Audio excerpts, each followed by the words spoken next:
ಅರವಿಂದ ಮೇರ 1893 ಇಸ್ವಿ. ಭರತಖಂಡದ ಚರಿತ್ರೆಯಲ್ಲಿ ಮಾತ್ರ ಅಲ್ಲ, ಜಗತ್ತಿನ ಇತಿಹಾಸದಲ್ಲಿ ಅತ್ಯಂತ ಗೌರವಕ್ಕೆ, ನಮ್ಮೆಲ್ಲರ ಗಮನಕ್ಕೆ ಕೇಂದ್ರವಾಗಿರತಕ್ಕಂಥ ಒಂದು ಕಾಲ. ಐರೋಪ್ಯ ಸಂಸ್ಕೃತಿ, ಐರೋಪ್ಯ ಜ್ಞಾನ, ಅಲ್ಲಿನ ಸಕಲ ಸಾಹಿತ್ಯ ಭಂಡಾರವನ್ನು ಸಂಪೂರ್ಣವಾಗಿ ಅರಗಿಸಿಕೊಂಡಂಥ ಶ್ರೀ ಅರವಿಂದರು 1893 ಇಸ್ವಿನಲ್ಲಿ ಅಪೋಲೋ ಬಂದರ್ನಲ್ಲಿ, ಮುಂಬೈನ ಅಪೋಲೋ ಬಂದರ್ನಲ್ಲಿ ಬಂದು ಇಳಿತಾರೆ. ಫೆಬ್ರವರಿ 6ನೇ ತಾರೀಕು ಅವರು ಬಂದದ್ದು ಕಾರ್ತೇಜ್ ಅನ್ನುವ ಹಡಗಿನಲ್ಲಿ. ಭಾರತದ ಸನಾತನ ಧರ್ಮದ ವೇದ ಮತ್ತು ವೇದಾಂತಗಳ ಸಾರ ಸರ್ವಸ್ವವನ್ನು ಶ್ರೀರಾಮಕೃಷ್ಣ ಪರಮಹಂಸರಿಂದ ದೀಕ್ಷಿತರಾಗಿ ಸಿದ್ಧಪುರುಷರಾಗಿ ನಿಂತಹ ಸ್ವಾಮಿ ವಿವೇಕಾನಂದರು ಇಡೀ ಸಂಸ್ಕೃತಿಯ ಸಾರವನ್ನು ಪಾಶ್ಚಿಮಾತ್ಯ ದೇಶಗಳಲ್ಲಿ ಹರಡಬೇಕು ಅಂತ 1893 ಇಸ್ವಿ, ಅದೇ ಇಸ್ವಿಯಲ್ಲಿ ಅಪೋಲೋ ಬಂದರ್ನಿಂದ ಹಡಗನ್ನು ಹತ್ತಿ ಅಮೇರಿಕಾದ ಕಡೆಗೆ ಪ್ರಯಾಣವನ್ನು ಬೆಳೆಸ್ತಾರೆ. ಮುಂಬೈನ ಅಪೋಲೋ ಬಂದರ್ನಲ್ಲಿ ಶ್ರೀ ಅರವಿಂದರು ಬಂದು ಇಳಿದಾಗ ಭಾರತದ ಮಣ್ಣಿನ ಮೇಲೆ ಅವರು ಪಾದಸ್ಪರ್ಶ ಮಾಡಿದಾಗ ಆ ಕ್ಷಣ ಒಂದು ಅದ್ಭುತವಾದ ಅನುಭೂತಿ ಅವರಿಗುಂಟಾಗತ್ತೆ. ಅವರಲ್ಲಿ ಒಂದು ವಿಶಾಲವಾದಂತಹ ಶಾಂತಿ, ಅವರ ಮನಸ್ಸು, ಹೃದಯ, ಅವರ ಅಸ್ತಿತ್ವದ ಆಳಕ್ಕೆ ಇಳಿದು ನೆಲೆ ನಿಂತ ಅನುಭವ ಆಗತ್ತೆ. ಹಲವಾರು ವರ್ಷಗಳವರೆಗೆ ಈ ಶಾಂತಿ ಸ್ಥಾಯಿಯಾಗಿ ಇರುತ್ತೆ. ಬಾಲಕನಾಗಿ 7 ವರ್ಷದ ಶ್ರೀ ಅರವಿಂದೋ ಆಕ್ರಾಯ್ಡ್ ಘೋಷ್ ಅವರು ಯುರೋಪ್ಗೆ ಹೊರಟಾಗ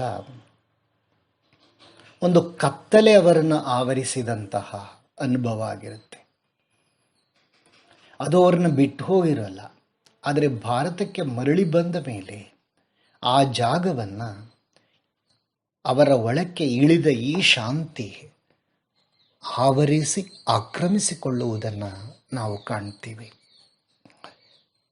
ದುರದೃಷ್ಟವಶಾತ್ ಒಂದು ಭೀಕರವಾದಂಥ ಘಟನೆ ಶ್ರೀ ಅರವಿಂದರ ಬಾಳಿನಲ್ಲಿ ನಡೆದು ಹೋಗುತ್ತೆ. ಡಾಕ್ಟರ್ ಕೃಷ್ಣಧನ ಘೋಷ್ ಅವರ ತಂದೆ, ಮಗ ಬರ್ತಾನೆ, ನನ್ನ ಆರೋ ಬರ್ತಾನೆ ಭಾರತಕ್ಕೆ ಅಂತ ಹೇಳಿ ತುಂಬ ಸಂತೋಷದಿಂದ, ಉತ್ಸುಕತೆಯಿಂದ ಕಾಯ್ತಾ ಇರ್ತಾರೆ.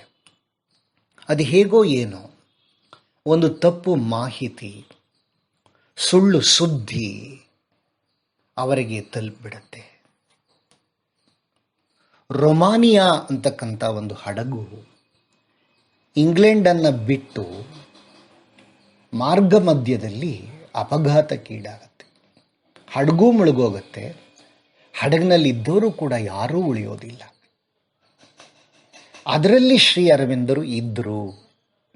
ಶ್ರೀ ಅರವಿಂದರು ರೊಮಾನಿಯಾ ಅಂತಕ್ಕಂಥ ಹಡಗಿನಲ್ಲಿ ದುರದೃಷ್ಟವಶಾತ್ ಪ್ರಾಣವನ್ನು ಕಳ್ಕೊಂಡಿದ್ದಾರೆ ಅನ್ನುವ ಸುಳ್ಳು ಸುದ್ದಿ ತಂದೆ ಕೃಷ್ಣಧನ ಘೋಷ್ ಅವರನ್ನು ತಲುಪಿಡತ್ತೆ.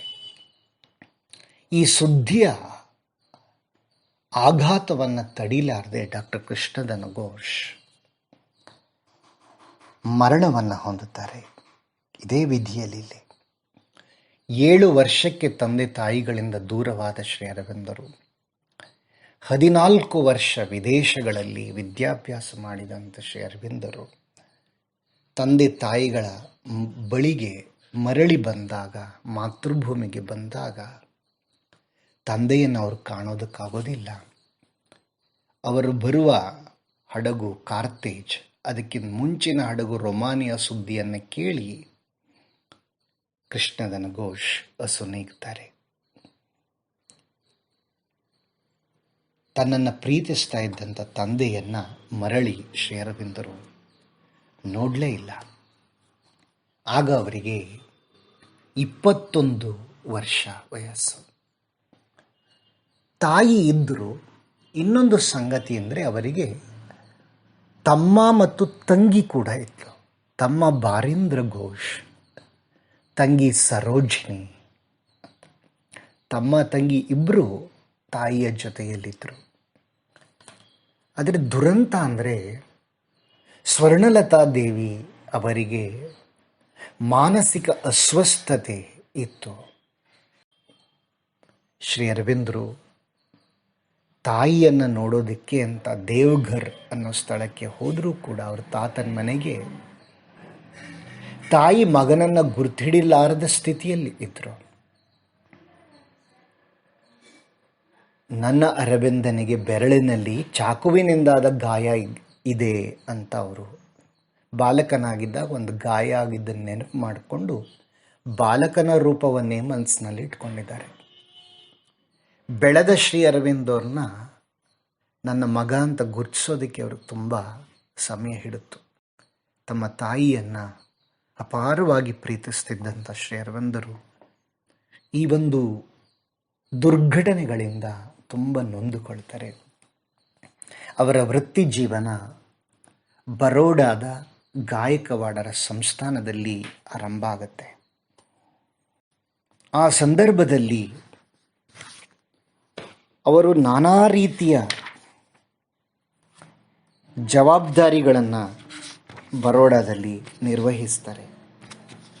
ಸ್ವಲ್ಪ ಹೆಚ್ಚು ಕಡಿಮೆ ಮಹಾರಾಜರಿಗೆ ಆಪ್ತ ಕಾರ್ಯದರ್ಶಿಯ ಹಾಗೆ ಇದ್ದರು. ಅವರು ಆಪ್ತ ಕಾರ್ಯದರ್ಶಿಯಾಗಿ ಅರಮನೆಯಲ್ಲಿ ಸೆಟಲ್ಮೆಂಟ್ ಖಾತೆ, ಸ್ಟ್ಯಾಂಪ್ ರೆವಿನ್ಯೂ, ಸೆಕ್ರೆಟರಿಯೇಟ್, ವಹಿವಾಟ್ದಾರ್ ಕಚೇರಿ, ಬರೋಡಾ ಕಾಲೇಜಿನ ಫ್ರೆಂಚ್ ಪ್ರೊಫೆಸರ್, ಮಹಾರಾಜರ ವೈಯಕ್ತಿಕ ಕೆಲಸಗಳು, ನಂತರ ಇಂಗ್ಲಿಷ್ ಪ್ರೊಫೆಸರ್ ಆಗಿ, ಕಾಲೇಜಿನಲ್ಲಿ ಆ್ಯಕ್ಟಿಂಗ್ ಪ್ರಿನ್ಸಿಪಾಲ್ ಆಗಿ. ಇವೆಲ್ಲ ಸಾಲದು ಅಂತ ಇಲ್ಲಿಂದ ಯುರೋಪಿನ ರೈಲ್ವೆ ಟೈಮ್ ಟೇಬಲ್ ತಯಾರಿಸೋ ಕೆಲಸವನ್ನು ಶ್ರೀ ಅರವಿಂದರಿಗೆ ಕೊಟ್ಟಿದ್ದರು. ಇಷ್ಟೆಲ್ಲ ಕಾರ್ಯಗಳನ್ನು ಕೂಡ ಶ್ರೀ ಅರವಿಂದರು ಮಹಾರಾಜರ ಸಂಸ್ಥಾನದಲ್ಲಿ, ಬರೋಡಾ ಸಂಸ್ಥಾನದಲ್ಲಿ ಒಂದೊಂದಾಗಿ ನಿರ್ವಹಿಸ್ತಾರೆ. ಏನೇ ಮಹಾರಾಜರ ಕೆಲಸ ಮಾಡಿದ್ರು ಅವರ ಕೈಗೊಂಬೆಯಾಗಿರಲಿಲ್ಲ. ತಮಗನಿಸಿದ್ದನ್ನು ಸ್ಪಷ್ಟವಾಗಿ ಯಥಾರ್ಥವಾಗಿ ಹೇಳಿಬಿಡ್ತಾ ಇದ್ರು. ಅವರು ಮಹಾರಾಜರ ಎಷ್ಟೋ ಭಾಷಣಗಳನ್ನು ತಾವೇ ಬರ್ಕೊಡ್ತಾ ಇದ್ರು. ಒಂದು ಸರಿ ಒಂದು ಶಾಲೆಗೆ ಮಹಾರಾಜರು ಭಾಷಣ ಮಾಡೋದಕ್ಕೆ ಹೋಗಬೇಕಾಗಿರುತ್ತೆ. ತುಂಬ ವಿದ್ವತ್ಪೂರ್ಣವಾದ ಭಾಷಣವನ್ನು ಶ್ರೀ ಅರವಿಂದರು ಸಿದ್ಧ ಮಾಡಿ ಅವರು ಕೊಡ್ತಾರೆ. ಅದನ್ನು ಓದಿ ಮಹಾರಾಜರು ಹೇಳ್ತಾರೆ, ಇಷ್ಟು ಪಾಂಡಿತ್ಯಪೂರ್ಣವಾದಂತಹ ಭಾಷಣ ಇದೆಯಲ್ಲ, ಇದನ್ನು ನಾನು ಜನರ ಮುಂದೆ ಮಾಡಿದ್ರೆ ಅವ್ರಿಗೆಲ್ಲ ಇದು ನನ್ನ ಭಾಷಣ ಅಲ್ಲ ಅಂತ ಗೊತ್ತಾಗೋದಿಲ್ವೇ? ಅವರೆಲ್ಲ ಆಡ್ಕೊಂಡು ನಗೋದಿಲ್ವೇ? ಸ್ವಲ್ಪ ನಿಮ್ಮ ಭಾಷಣ ಸರಳ ಮಾಡಿ, ಸ್ವಲ್ಪ ಅದರ ಗುಣಮಟ್ಟವನ್ನು ತಗ್ಗಿಸಿ ಭಾಷಣವನ್ನು ಬರ್ಕೊಡಿ ಅಂತ ಮಹಾರಾಜರು ಶ್ರೀ ಅರವಿಂದರನ್ನ ಕೇಳ್ತಾರೆ. ಅದಕ್ಕೆ ಶ್ರೀ ಅರವಿಂದರು ಅಲ್ಲೇ ಪಕ್ಕದಲ್ಲಿ ಗೋವಿಂದ ಸಖಾರಾಮ್ ಸರ್ದೇಸಾಯಿ ಅನ್ನೋರು ಇರ್ತಾರೆ. ಅವರು ಮಹಾರಾಜರ ಆಪ್ತಾರೆ, ಉನ್ನತ ಹುದ್ದೆಯಲ್ಲಿದ್ದವರು. ಅದನ್ನು ನಾನು ಮಾಡೋದಕ್ಕೆ ಸಾಧ್ಯ ಇಲ್ಲ, ಸರ್ದೇಸಾಯಿ ಇದ್ದಾರಲ್ಲ ಅವ್ರು ಬೇಕಾದರೆ ನಿಮಗೋಸ್ಕರ ಮಾಡ್ತಾರೆ. ನೋಡಿ, ನಾನೊಂದು ಸ್ವಲ್ಪ ಭಾಷಣದ ತೀವ್ರತೆಯನ್ನು, ಗುಣಮಟ್ಟವನ್ನು, ಪ್ರಬುದ್ಧತೆಯನ್ನು ತಗ್ಗಿಸಿ ಬರದೇನು ಮಾತ್ರಕ್ಕೆ ಕೇಳೋರು ಭಾಷಣನ ನಿಮ್ಮದು ಅಂತ ತಿಳ್ಕೊತಾರೆ ಅಂತ ತಿಳಿದಿದ್ದೀರಾ? ಭಾರತದಲ್ಲಿ ಆಳರಸರ ಭಾಷಣಗಳನ್ನು ಕಾರ್ಯದರ್ಶಿಗಳು ಬರೀತಾರೆ, ಇಲ್ಲ ಮಂತ್ರಿಗಳು ಸಿದ್ಧ ಮಾಡ್ತಾರೆ, ಅದನ್ನು ಇವರು ಬಂದು ವೇದಿಕೆ ಮೇಲೆ ಪ್ರಸ್ತುತಪಡಿಸ್ತಾರೆ ಅನ್ನೋದು ಎಲ್ರಿಗೂ ತಿಳಿದಿರೋ ವಿಷಯ. ಅವ್ರು ಹೊಗಳೋದು ನಿಜವಾಗಿ ನಿಮ್ಮ ಭಾಷಣನಲ್ಲ, ನೀವು ಹೇಗೆ ವಿಚಾರವನ್ನು ಮಂಡಿಸ್ತೀರಿ, ನಿಮ್ಮ ಸ್ಥೈರ್ಯ ಅದನ್ನು ಕಂಡು ಹೊಗಳ್ತಾರೆ. ನಾನು ಬರೆದದ್ದು ಸರಿಯಾಗಿದೆ, ಅದನ್ನು ನಾನು ಬದಲಾಯಿಸೋದಿಲ್ಲ ಅಂತ ನಿಷ್ಠುರವಾಗಿ ಹೇಳಿಬಿಡ್ತಾರೆ. ಈ ರೀತಿಯ ಒಂದು ನಿಷ್ಠುರತೆ, ನಿರ್ದಾಕ್ಷಿಣ್ಯವಾಗಿ ಹೇಳಬೇಕಾದದ್ದನ್ನು ಹೇಳುವಂಥ ಸ್ಥಿತಿ, ಅದನ್ನು ಇಟ್ಕೊಂಡಿದ್ರು. ಮಹಾರಾಜರ ಕೆಳಗೆ ಕೆಲಸ ಮಾಡಿದರೂ ಕೂಡ ಸ್ವಾತಂತ್ರ್ಯವನ್ನು ಕಳೆದುಕೊಂಡಿರಲಿಲ್ಲ ಸ್ವಾತಂತ್ರ್ಯ ಪ್ರೇಮಿಯಾದ ಶ್ರೀ ಅರವಿಂದ ಘೋಷರು. ರಾಜರ ಹಂಗಿಗೆ, ಅವರ ದಾಕ್ಷಿಣ್ಯಕ್ಕೆ, ಅವರ ಮುಲಾಜಿಗೆ ಅವರು ಸಿಲ್ಕ್ತಾನೇ ಇರಲಿಲ್ಲ. ನಿರ್ಭೀತಿಯಿಂದ ನೇರವಾಗಿ ತಮ್ಮ ಅಭಿಪ್ರಾಯವನ್ನು ಮಂಡಿಸ್ತಾ ಇದ್ದರು. ಮಹಾರಾಜರು ಎಲ್ಲಿ ಹೋದರೂ ಅವರು ಕೆಲವೊಮ್ಮೆ ಅವರನ್ನು ಹಿಂಬಾಲಿಸಿಕೊಂಡು ಶ್ರೀ ಅರವಿಂದರು ಹೋಗಬೇಕಾದಂಥ ವ್ಯವಸ್ಥೆ ಇತ್ತು.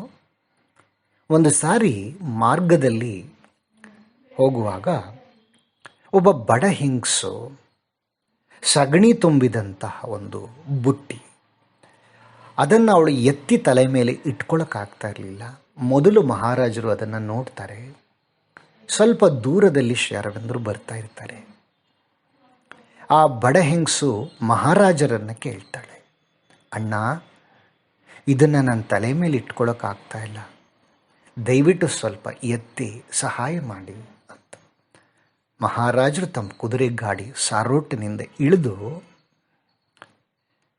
ಕೈಯೆಲ್ಲ ಸಗಣಿ ಆದರೂ ಕೂಡ ಆ ಸಗಣಿಯ ಬುಟ್ಟಿಯನ್ನು ಆ ಬಡ ಹೆಂಗಸಿನ ತಲೆಯ ಮೇಲೆ ಇಡೋದಕ್ಕೆ ಸಹಾಯ ಮಾಡಿ ಮತ್ತೆ ಸಾರೋಟ್ ಹತ್ತುತ್ತಾ ಇರ್ತಾರೆ. ಆ ವೇಳೆಗೆ ಆ ಜಾಗಕ್ಕೆ ಬಂದಂಥ ಶ್ರೀ ಅರವಿಂದರು ಮುಗುಳ್ನಗೆಯನ್ನು ನಗ್ತಾ ಇರೋದನ್ನು ಮಹಾರಾಜರು ನೋಡ್ತಾರೆ. ಅವರಿಗೆ ಒಂಥರ ಕಸಿವಿಸಿ ಆಗತ್ತೆ. ಯಾಕೆ ನಗ್ತಾ ಇದ್ದೀರಿ, ಯಾಕೆ ನಗ್ತಾ ಇದ್ದೀರಿ ಹೇಳಿ ಅಂತ ಕೇಳ್ತಾರೆ. ಏನೂ ಇಲ್ಲ ಅಂತ ಹೇಳ್ತಾರೆ ಶ್ರೀ ಅರವಿಂದರು. ಆದರೂ ಕಡೆಗೆ ತಮ್ಮ ನಗುವಿನ ಕಾರಣವನ್ನು ತಿಳಿಸ್ತಾರೆ. ನೋಡಿ, ಆ ಬಡ ಹೆಂಗಸು ಅಣ್ಣ ಅಂತ ನಿಮ್ಮನ್ನು ಕರೆದಿದ್ದಾರೆ. ನೀವು ಮಹಾರಾಜರು, ಬಡ ಹೆಂಗಸಿನ ಹೊರೆಯನ್ನು ಅರ್ಥ ಮಾಡಿಕೊಳ್ಳಬೇಕಾದವರು, ಆ ಹೊರೆಯನ್ನು ಇಳಿಸಬೇಕಾದವರು. ಹೊರೆಯನ್ನು ಇಳಿಸೋ ಬದಲು ನೀವು ಬಹಳ ದೊಡ್ಡ ಸಹಾಯ ಮಾಡಿದವ್ರು ಹಾಗೆ ಆ ಹೊರೆನೇ ಎತ್ತಿ ಆ ಬಡ ಹೆಂಗಸಿನ ತಲೆ ಮೇಲೆ ಇಟ್ಟರಲ್ಲ, ಇದಕ್ಕೆ ನನಗೆ ನಗು ಬಂತು. ನಾನು ಅಣ್ಣ ಅನ್ನಿಸ್ಕೊಂಡು ಅಣ್ಣನ ಸ್ಥಾನದಲ್ಲಿ ಇದ್ದಿದ್ರೆ ತಂಗಿಯ ಹೊರೆಯನ್ನು ಸಂಪೂರ್ಣವಾಗಿ ಇಲ್ಲವಾಗಿಸೋದಕ್ಕೆ ನನ್ನ ಪ್ರಯತ್ನ ಇರ್ತಾ ಇತ್ತು ಅಂತ ಹೇಳ್ತಾರೆ. ಈ ಮಾತು ಮಹಾರಾಜರನ್ನು ಎಚ್ಚರಿಸುತ್ತೆ. ಅವರು ಅರಮನೆಗೆ ಹೋದ ಮೇಲೆ ಆ ಬಡ ಹೆಂಗಸಿನ ವಿಳಾಸವನ್ನು ವಿಚಾರಿಸಿ ಕರೆಸ್ಕೊಳ್ತಾರೆ. ಅವಳಿಗೆ ಅವಳ ಬಡತನವನ್ನು ನೀಗಿಸೋದಕ್ಕೆ ಏನು ಬೇಕೋ ಎಲ್ಲ ವ್ಯವಸ್ಥೆಗಳನ್ನು ಮಾಡಿ ಮಹಾರಾಜರು, ಈಗ ನಾನು ಅಣ್ಣನಾಗಿ ಸರಿಯಾದ ಕರ್ತವ್ಯ ಮಾಡದೆ ಅಲ್ವೇ ಅಂತ ಶ್ರೀ ಅರವಿಂದರನ್ನ ಕೇಳ್ತಾರೆ. ಅಂದರೆ ಶ್ರೀ ಅರವಿಂದರ ಮಾತಿನಲ್ಲಿ ಅಪಾರವಾದಂಥ ವಿಶ್ವಾಸವನ್ನು ಮಹಾರಾಜರು ಹೊಂದಿದ್ರು. ಅದರಲ್ಲಿ ಅಪಾರವಾದಂಥ ತೂಕವನ್ನು, ಅವರು ಅರ್ಥವನ್ನು ಯಾವಾಗಲೂ ಕಾಣ್ತಾ ಇದ್ದರು. ಅದನ್ನು ತಳ್ಳಿ ಹಾಕ್ತಾ ಇರಲಿಲ್ಲ. ಕೆಲವೊಮ್ಮೆ ಮಹಾರಾಜರು ಎಲ್ಲ ಕೆಲಸಗಾರರಿಗೆ ವಿಧಿಸೋ ಹಾಗೆ ಶ್ರೀ ಅರವಿಂದರಿಗೂ ಕೂಡ ಏನಾದರೂ ಹೇಳಿದ್ರೆ ಎಲ್ಲ ಸಂದರ್ಭದಲ್ಲೂ ಅದನ್ನು ಶ್ರೀ ಅರವಿಂದರು ಕೇಳ್ತಾ ಇರಲಿಲ್ಲ. ಉದಾಹರಣೆಗೆ ಶನಿವಾರ ಭಾನುವಾರ ಕೂಡ ಒಮ್ಮೊಮ್ಮೆ ಕೆಲಸಗಾರರಿಗೆ, ತಮ್ಮ ಕೈ ಕೆಳಗೆ ಕೆಲಸ ಮಾಡೋರಿಗೆ ಬಂದು ಕೆಲಸ ಮಾಡಿ ಅಂತ ಮಹಾರಾಜರು ಹೇಳ್ತಾಯಿದ್ರು. ಶ್ರೀ ಅರವಿಂದರಿಗೂ ಹೇಳಿದ್ರು. ಶ್ರೀ ಅರವಿಂದರು ಖಡಾಖಂಡಿತವಾಗಿ ಶನಿವಾರ ಭಾನುವಾರ ನನ್ನ ಸ್ವಂತ ಸಮಯ, ಆ ದಿನ ನಾನು ಖಂಡಿತ ಕೆಲಸ ಮಾಡೋದಿಲ್ಲ ಬಂದು ಅಂತ ನಿರಾಕರಿಸ್ಬಿಡ್ತಾರೆ. ರಾಜರ ಆಜ್ಞೆಯನ್ನೇನು ಅನುಸರಿಸ್ಲಿಕ್ಕೆ ಹೋಗೋದಿಲ್ಲ. ದಂಡವನ್ನು ತೆರಬೇಕಾಗತ್ತೆ, ಸಂಬಳದಿಂದ ಹಿಡ್ಕೊಳ್ತೀವಿ, ಹಾಗೆ ಹೀಗೆ ಅಂತ ಹೆದರಿಸ್ತಾರೆ. ಎಷ್ಟು ಬೇಕಾದ್ರೆ ದಂಡ ಹಿಡ್ಕೊಳ್ಳಿ, ಆದರೆ ನಾನು ಶನಿವಾರ ಭಾನುವಾರ ಕೆಲಸ ಮಾಡೋದಿಲ್ಲ, ಅದು ನನ್ನ ಸ್ವಂತ ಸಮಯ ಅಂತ ನಿರ್ದಾಕ್ಷಿಣ್ಯವಾಗಿ ಹೇಳಿಬಿಡ್ತಾರೆ. ಈ ಸಂದರ್ಭ ಆದಮೇಲೆ ಮಹಾರಾಜರು ಕೂಡ ಶ್ರೀ ಅರವಿಂದರ ತಂಟೆಗೆ ಹೋಗೋದಿಲ್ಲ. ಗುಂಪು ಗಲಭೆ ಸಮಾರಂಭಗಳು ಅಂದರೆ ತುಂಬ ಸಂಕೋಚ. ಮುದುಡಿ ಮೂಲೆಯಲ್ಲಿ ಇರ್ತಾ ಇದ್ದರು ಶ್ರೀ ಅರವಿಂದರು. ಯಾವುದೋ ಒಂದು ಸಂದರ್ಭದಲ್ಲಿ ಒಂದು ಮದುವೆ ಮನೆಗೆ ಮಹಾರಾಜರ ಜೊತೆ ಹೋಗಬೇಕಾದಂಥ ಸಂದರ್ಭ ಬಂದಿರುತ್ತೆ. ಆಗ ಇವರು ಭಾಳ ಸಂಕೋಚದಿಂದ ಎಲ್ಲೋ ಒಂದು ಕಡೆ ಇರ್ತಾರೆ. ಹಿರಿಯರಿಗೆಲ್ಲ ನಮಸ್ಕಾರ ಮಾಡ್ತಾ ಇದ್ದಂಥ ವಧುವರರು ಬಂದು ಶ್ರೀ ಅರವಿಂದರಿಗೂ ಕೂಡ ನಮಸ್ಕಾರವನ್ನು ಮಾಡ್ತಾರೆ. ತುಂಬ ಸಂಕೋಚ ಪಟ್ಕೊಂಡ್ಬಿಡ್ತಾರೆ ಶ್ರೀ ಅರವಿಂದರು. ಅವ್ರು ಹೇಳ್ತಾರೆ, many many happy returns of the day ಅಂತ ವಿಶ್ ಮಾಡಿಬಿಡ್ತಾರೆ. ಹ್ಯಾಪಿ ಮ್ಯಾರಿಡ್ ಲೈಫ್ ಅಂತ ವಿಶ್ ಮಾಡೋದಕ್ಕೆ ಬದಲಾಗಿ ಅವ್ರ ಸಂಕೋಚದಿಂದ ದಿಢೀರಂತ ವಧುವರರು ಬಂದು ಕಾಲಿಗೆ ನಮಸ್ಕಾರ ಮಾಡಿದಾಗ many many happy returns of the day ಅಂತ ಶ್ರೀ ಅರವಿಂದರು ಅವರಿಗೆ ವಿಶ್ ಮಾಡಿದ್ದೊಂದು ಹಾಸ್ಯ ಪ್ರಸಂಗ. ಹೀಗೆ ಶ್ರೀ ಅರವಿಂದರ ವೃತ್ತಿ ಜೀವನ ಅಂತಕ್ಕಂಥದ್ದು ಬರೋಡಾ ಮಹಾರಾಜರ ಸಂಸ್ಥಾನದಲ್ಲಿ ಆಗ್ತಾ ಇರುತ್ತೆ. ತಮ್ಮ ಮತ್ತು ತಂಗಿಯ ವಿದ್ಯಾಭ್ಯಾಸಕ್ಕೆ ಅವರು ಹಣವನ್ನು ಕೊಡ್ತಾ ಇದ್ರು. ತಾಯಿಯ ಆರೋಗ್ಯ ಸುಧಾರಣೆಗೋಸ್ಕರ ತಮ್ಮ ಸಂಬಳದಲ್ಲಿ ಸ್ವಲ್ಪ ಹಣವನ್ನು ಎತ್ತಿಡ್ತಾ ಇದ್ರು. ಅಣ್ಣಂದ್ರಿಬ್ಬರು ವಿನಯಭೂಷಣ ಘೋಷ್ ಮತ್ತು ಮನಮೋಹನ್ ಘೋಷ್ ಅಷ್ಟಾಗಿ ತಾಯಿ ತಮ್ಮ ತಂಗಿಯರ ವಿಚಾರಕ್ಕೆ ಗಮನ ಹರಿಸಿದ್ದನ್ನು ನಾವು ಕಾಣೋದಿಲ್ಲ. ಎಲ್ಲದಕ್ಕೂ ನೀವೇ ಯಾಕೆ ಹಣ ಕೊಡಬೇಕು ಅಂತ ಯಾರೋ ಶ್ರೀ ಅರವಿಂದರನ್ನು ಕೇಳಿದಾಗ ದೊಡ್ಡಣ್ಣ ತುಂಬ ಉನ್ನತವಾದ ಶ್ರೀಮಂತ ಸ್ಥಳದಲ್ಲಿ ಇದ್ದಾನೆ, ಆ ಒಂದು ಸ್ವಪ್ರತಿಷ್ಠೆಯನ್ನು ಅವನು ಮೇಂಟೈನ್ ಮಾಡ್ಕೊಳ್ಳೋದಕ್ಕೆ ಅವನಿಗೆ ಅವನ ಹಣ ಬೇಕಾಗತ್ತೆ. ಎರಡನೇ ಅಣ್ಣ ಮನಮೋಹನ್ ಘೋಷ್ ಇಂಗ್ಲೀಷ್ ಪ್ರೊಫೆಸರ್ ಆಗಿದ್ರೂ ಅವನು ಸಂಸಾರ ಇದೆ, ಕುಟುಂಬ ಒಂದೀಗ, ಅವನ ಖರ್ಚೆಲ್ಲ ಅವನ ಮನೆಗೆ ಆಗೋಗ್ಬಿಡುತ್ತೆ. ಹೀಗಾಗಿ ನನ್ನ ತಮ್ಮ ತಂಗಿನ ನಾನು ನೋಡ್ಕೊಳ್ತಾ ಇದ್ದೀನಿ ಅಂತ, ಹೀಗೆ ಅವ್ರ ವಿದ್ಯಾಭ್ಯಾಸ ಮುಂದುವರೆದ್ರೆ ಸಾಕು ಅಂತ ಹೇಳ್ತಾರೆ. ಈ ರೀತಿ ಭಾರತಕ್ಕೆ ಬಂದ ಮೇಲೆ ಶ್ರೀ ಅರವಿಂದರ ಜೀವನ 1893ರಿಂದ ಆರಂಭವಾಗುತ್ತೆ ಬರೋಡಾ ಸಂಸ್ಥಾನದಲ್ಲಿ. ಆದರೆ ಈ ಸಂದರ್ಭದಲ್ಲಿ ಅವರು ಮಾಡಿದಂಥ ಅಧ್ಯಯನಗಳೇನು, ಯಾವ ರೀತಿ ಜ್ಞಾನಾರ್ಜನೆಯಲ್ಲಿ ಮತ್ತು ರಾಷ್ಟ್ರ ಸೇವೆಯಲ್ಲಿ ತೊಡಗುತ್ತಾರೆ ಅನ್ನೋದನ್ನು ಮುಂದೆ ನೋಡೋಣ. ಓಂ ಶ್ರೀ ಅರವಿಂದ ಮೇರಾ. ಓಂ ಶ್ರೀ ಅರವಿಂದ ಮೇರಾ.